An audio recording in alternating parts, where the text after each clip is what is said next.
البدع والأهواء، أهل البدع العقائدية وأهل البدع السياسية. نقول بيننا وبينكم السلف، بيننا وبينكم الكتب، كان فيقول البدع بيننا وبينكم.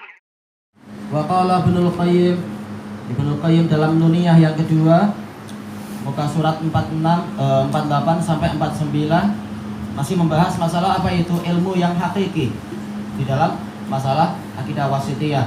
Al ilmu aqsamun salas ma laha min rabi'in wal haqqu dzu tibyani. Ilmu itu terbagi menjadi 3 macam. Dia yaitu bagian tadi aksam ini tidak memiliki bagian yang keempat, dan kebenaran itu memiliki penjelasan.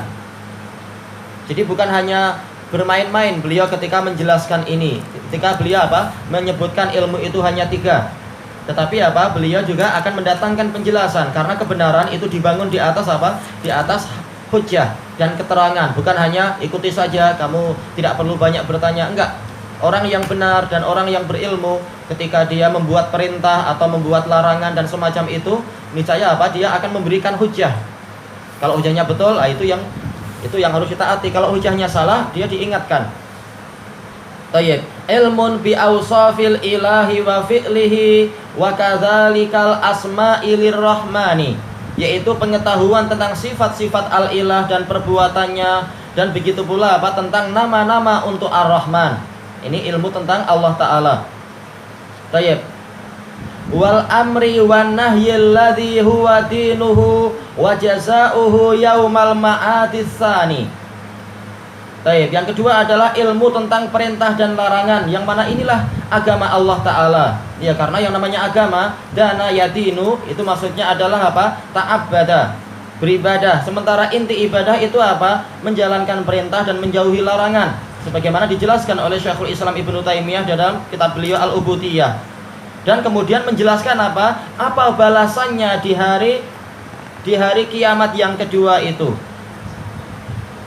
Perintah ketika dijalankan ada pahalanya, larangan ketika ditinggalkan juga ada pahalanya. Tapi kalau dibalik maka ada hukumannya. Tayyib.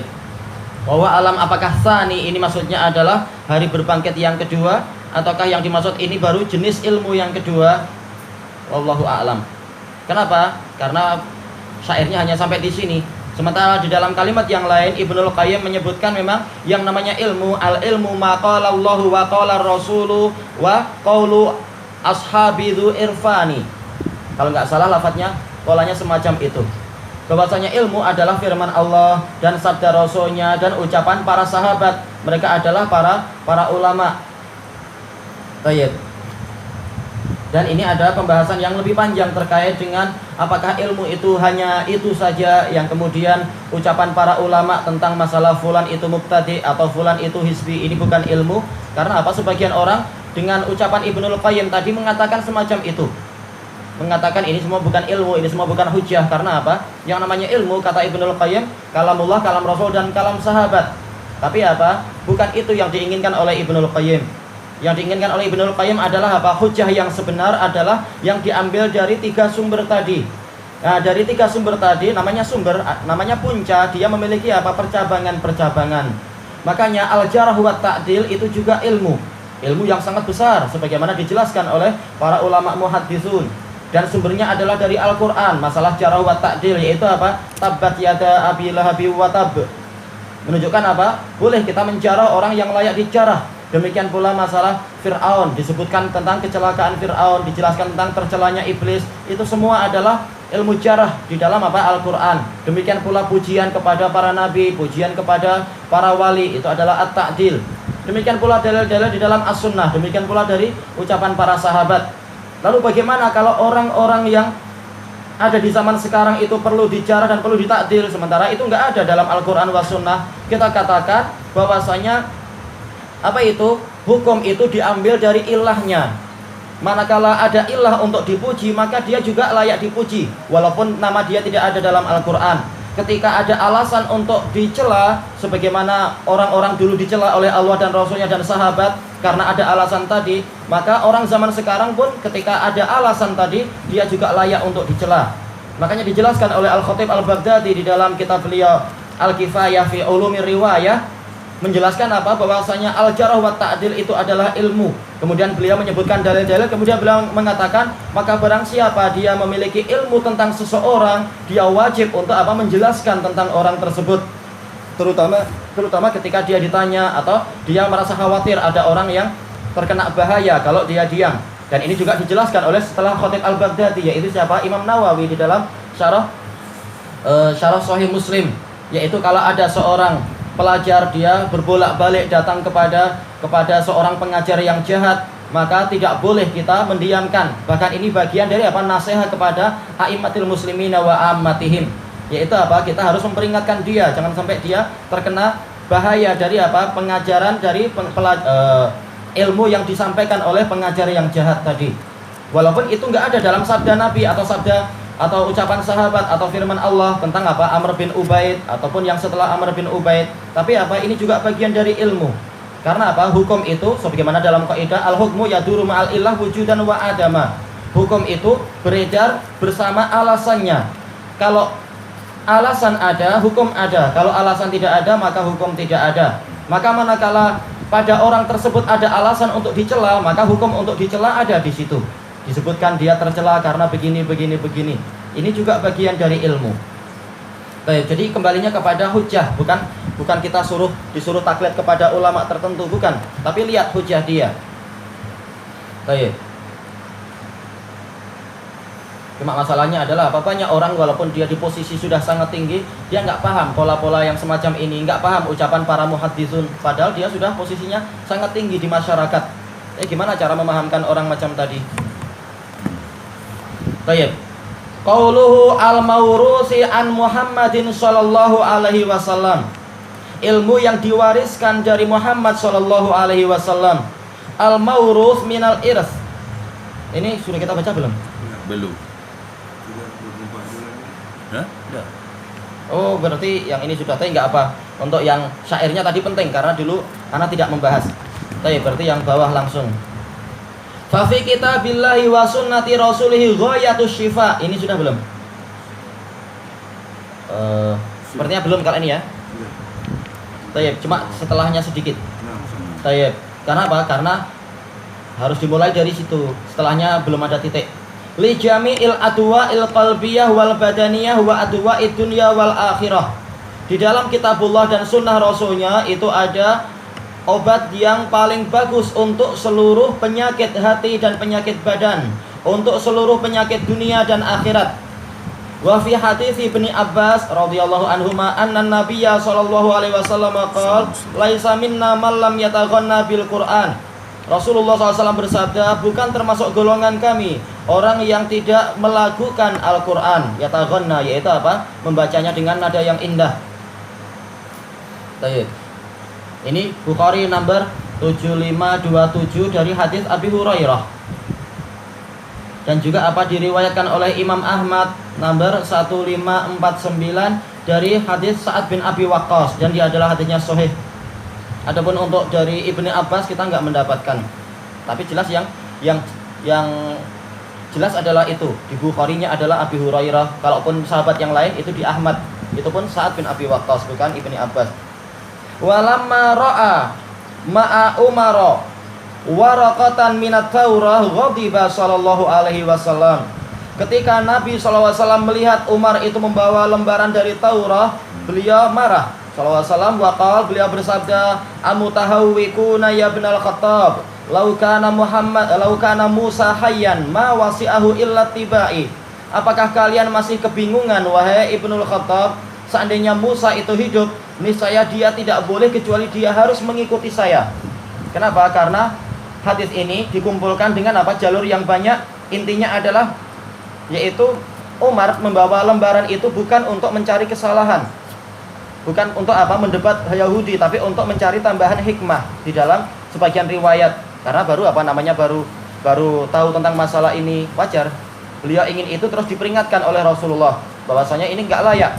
Hikmah ada di dalam Al-Quran, ada di dalam As-Sunnah. Enggak perlu cari hikmah dari ahlul kitab ataupun dari kitab yang dulu, karena kebaikan yang dulu yang di sini pun sudah ada. Berbeda kalau niatnya adalah untuk apa? Untuk membantah ahlul batil, membantah orang Yahudi dan Nasara, itu niat yang diperbolehkan dan hanya ulama yang boleh melakukan itu. Dan Umar termasuk ulama. Dan Rasulullah telah melakukan itu. Tentang masalah apa itu? Ketika orang Yahudi tidak merajam orang yang berzina padahal sudah saling menikah, sudah menikah, sama-sama menikah. Nah, Rasulullah tidak mendatangkan dalil dari Al-Qur'an, tapi apa? Disuruh mendatangkan Taurat. Nah, itu boleh. Bukan untuk cari faedah tapi untuk membantah mereka sendiri. Nah, setelah itu dibuka, ternyata betul di dalam Taurat sendiri sudah ada rajam. Nah, maka harus dikerjakan. Ini untuk membantah mereka sendiri. Tayyib, hadis ini diriwayatkan oleh Imam Ahmad nomor ke 15195 dari Jabir.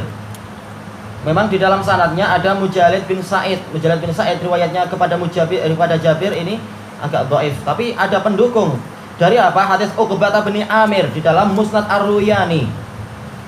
Ini nomor yang ke-224. Di dalam sanadnya ada Ibnu Lahiyah. Memang kesimpulannya hadisnya adalah hasan li ghairi, jalurnya banyak sekali. Nah, ini jarang kita apa? Membaca Musnad Ar-Ruyani, tapi alhamdulillah dia dicetak, di Damas ada. Dan ini penting. Ternyata apa? Boleh untuk menguatkan dan lain-lain. Baik, kita lanjutkan waruwiya harusnya. Waruwiya an Umar radhiyallahu anhu annahu hinama sami'a rajulan min Qais. Diriwayatkan dari Umar radhiyallahu an. Umar ini hadis ini ditakhrij oleh Ibnu Hajar dalam Al-Matalibul Aliyah. Nomor yang ke-3034. Dari Abi Ya'la. Kenapa? Karena sebagian musnad Abu Ya'la itu ada yang hilang. Tapi alhamdulillah Ibnu Hajar sudah sempat apa? Mentakhrijnya, mengumpulkan musnad-musnad yang banyak. Baik, di dalam sanadnya ada Khalifah bin Qais, dia majhul. Baik, berarti apa? Kesimpulannya adalah sanad ini tidak bisa. Ya rahmatullah. Bukhari mengatakan lam yasih hadis, hadisnya enggak sahih, berarti tidak perlu dipakai. Kecuali kalau ada penguat yang lain. Yaitu ketika Umar mendengar ada seseorang dari Bani Qais kataba kitab Daniel. Dia menulis kitab Daniel. Jelas untuk apa menulis itu? Untuk cari faedah biasanya. Bukan untuk apa? Membantah para pengikut orang yang mengaku mengikuti Nabi Daniel. Ghadiba alaihi wa amarahu famaha. Maka beliau pun marah kepada orang tadi dan beliau memerintahkan untuk kitab tersebut dihapus. Ya, karena menimbulkan apa nanti? Perselisihan. Oh, dalam kitab suci yang lain begini ya, nanti malah untuk membantah Al-Quran, bahaya.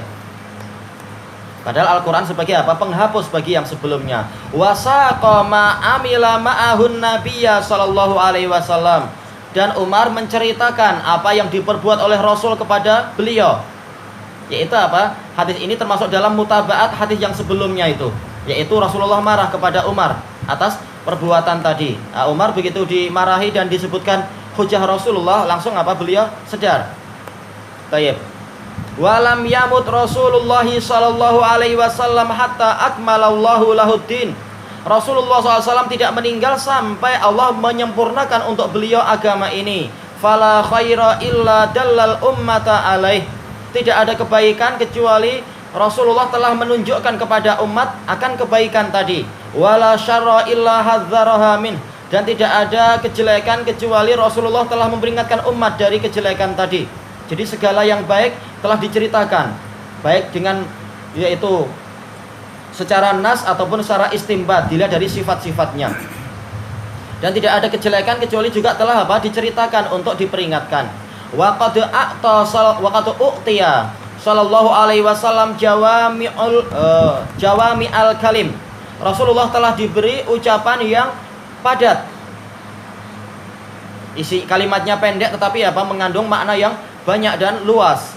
Wa khawatimah, dan juga apa? Penutupnya. Jadi apa? Betul-betul hadis-hadis Rasulullah itu sudah sempurna.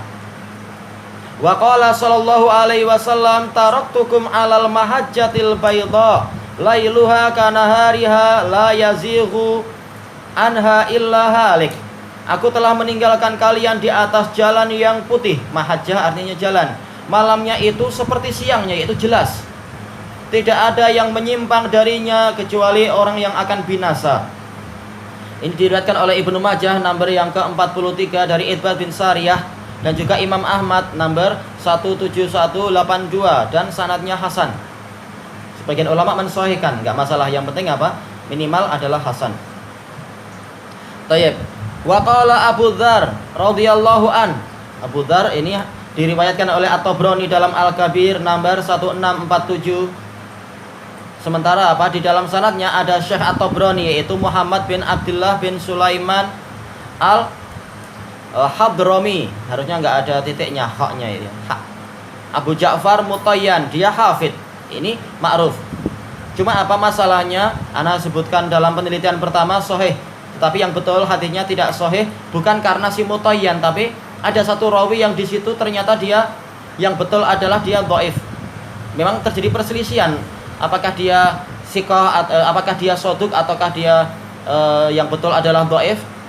Ternyata dengan penelitian kedua, dia yang betul adalah dia agak dhaif. Makanya di dalam kitab yang setelah ini, yaitu apa? Insya Allah kalau kita selesai kitab ini, kita naik kepada kitab yang berikutnya, yaitu Talkhis Al-Hamawiyah. Nah, di dalam pemeriksaan yang kedua, yang rajih adalah apa? Hadis ini dhaif. Dan kita tidak mendapatkan penguat. Tayyib. Tufi Rasulullah sallallahu alaihi wasallam wa ma ta'irun yuqallibu janahaihi fis sama illa wa qad dzakara lana minhu ilma. Rasulullah SAW meninggal dalam keadaan tidak ada seekor burung pun yang membolak-balikkan sayapnya di angkasa, kecuali Rasulullah telah menyebutkan ilmu tentang masalah itu. Seandainya hadisnya sahih kita terima, tapi karena yang rajih adalah tidak sahih, hadisnya adalah dhaif, maka kita menolak kesimpulannya. Padahal apa, ini hadis dulu sangat membanggakan, betul-betul Islam itu sempurna sampai sahabat punya ilmu tentang masalah burung apapun. Tapi karena hadisnya ternyata sanadnya dhaif, yang betul adalah dhaif. Berarti kita pakai dalil-dalil yang lain. Wallahu a'lam.